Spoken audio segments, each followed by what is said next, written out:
मी स्वरा मनुष्यते. मी आता 4थीत शिकते. माझ्या शाळेचे नाव जिल्हा परिषद प्राथमिक शाळा हनुमान माळ नांदेड. तुम्हाला आजच्या कार्यक्रमाचे अध्यक्ष, व्यासपीठावर विराजमान असलेले मान्यवर, सन्माननीय पदाधिकारी, अधिकारी, ग्रामस्थ व जमले माझ्या छोट्याशा बालमित्रांनो, माझ्यापासून मी राजमातेची नाव बोलते. कोण कोण म्हणाले दीपकलिका, कोण म्हणते देवता.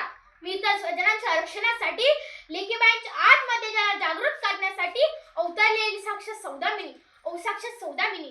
हिंदवी स्वराज्याच्या स्थापनेसाठी शहाजीराजे भोसले यांची जाऊ, संध्याकाळचे पराक्रमी सरदार लखुराव जाधव यांची कन्या मिर्झाऊ बोलते. शिवाच्या प्रत्येक पराक्रमी निर्णयाला आणि विजयश्रीला आशीर्वाद देऊन त्याला प्रेरणा देणारी आदर्श माता मिर्झाऊ बोलते. उशिरा का व्हायचा माझा राज्य जनसामान्यांना कळायला लागला. महाराष्ट्राच्या भूमीवर मुघलांचा तांडवा माजला होता. तेव्हा हाडाची काड आणि रक्ताची पाणी करून माणसं जगत होती.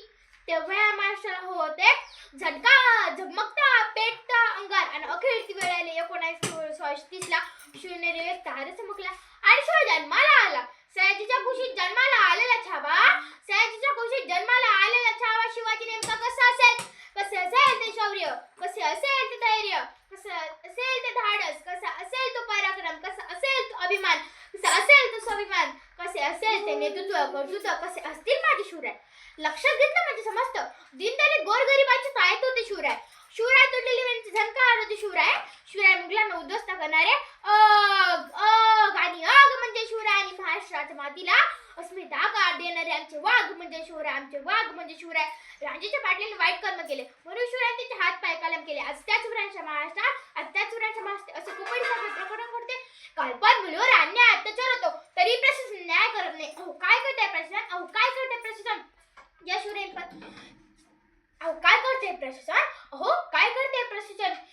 वर्तमान उघडले की पहिल्या पानावर बातमी असते. कल्पन मुलीवर अन्याय अत्याचार बलात्कार. मधले पान उघडले की शेतात जाणारे महिलांवर अन्याय अत्याचार बलात्कार. ज्या शिवराय परस्त्रीला माते समान दर्जा दिला, त्याच शिवरायांच्या महाराष्ट्रात असे कोकणी सारे प्रकरण घडते. म्हणून मी राजमातेची जाऊ बोलते. राजे तुम्ही पुन्हा जन्माला या. गरज आहे तुमची या महाराष्ट्राला. तेलावाची किंमत काय समयतील वातीला. पाण्यावाची किंमत काय जमिनीतील मातीला. धारेवाची किंमत काय तलवारीच्या पातीला. श्री छत्रपती शिवरायांशिवाय पर्याय नाही. महाराष्ट्राच्या मातीला आपण शिवरायांचा आदर्श घेतला पाहिजे. समाधान, कौशल्य, धैर्य, शौर्य, चिकाटी, अभिमान, स्वाभिमान आपल्या पोरांना शिकवलं पाहिजे. आजच्या शेतकऱ्यांची अवस्था पाहत असताना दिवसेंदिवस शेतकरी आत्महत्या करताना दिसत आहेत. आत्महत्या करणाऱ्या सर्व शेतकऱ्यांना माझी कळकळीची विनंती आहे. श्री छत्रपती शिवरायांचा इतिहास आठवून पहा. आत्महत्येचा विचार तुमच्या मनाला स्पर्श देखील करणार नाही. शुभाला धर्म शिकवत असताना समाजाच्या कल्याण आधी हेच अंमलबजावल्या आणि हिंदू स्वराज्य स्थापनेसाठी शुभाला ज्ञान, चारित्र्य, चातुर्य, संघटन, पराक्रम अशा राजस्वप्नांचे बालकोड दिले आणि राजांनी माझ्या स्वप्नांचे फलित केले आणि हिंदवी स्वराज्याची स्थापना केली. अंगणातील तुळस आणि गोठ्यातील गाय आणि घरातील माय ज्यांच्याकडे जर कोणी वाकडी नजर टाकली तर त्याची गय केली जाणार नाही. स्त्रियांवर असे अन्याय अत्याचार करणाऱ्याला माझ्या शुभाने ठणकावून सांगितले. एक होते राजे शिवाजी. भीती नव्हती जगाची, चिंता नव्हती परिणामांची, साथ होती राजमाता जिजाऊंची. मुहूर्त में ढवली स्वराज्याची. म्हणून म्हणतात जय भवानी जय शिवाजी. यातच आमचे जीवन कृतकृत्य झाले. माझ्या माझ्यातील माणसांच्या मनात गुलामगिरीची झालर पसरली होती. राजचिंत पडली होती. नव्हती गुलामगिरीची चाल की अन्यायकारक राजवटी विरुद्ध आवाज उठवण्याची हिंमत.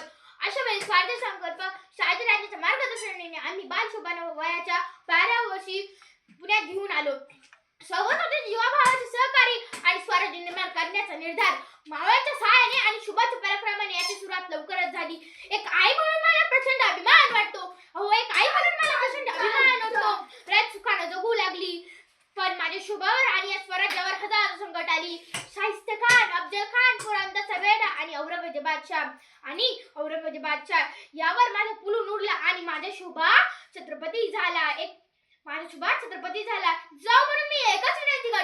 जाऊ म्हणून मी एकच विनंती करते आपणही आपल्या मुलांवर शुभासारखे संस्कार घडवा आणि घराघरात शुभ घडवा. जगदंब जगदंब जगदंब. धन्यवाद.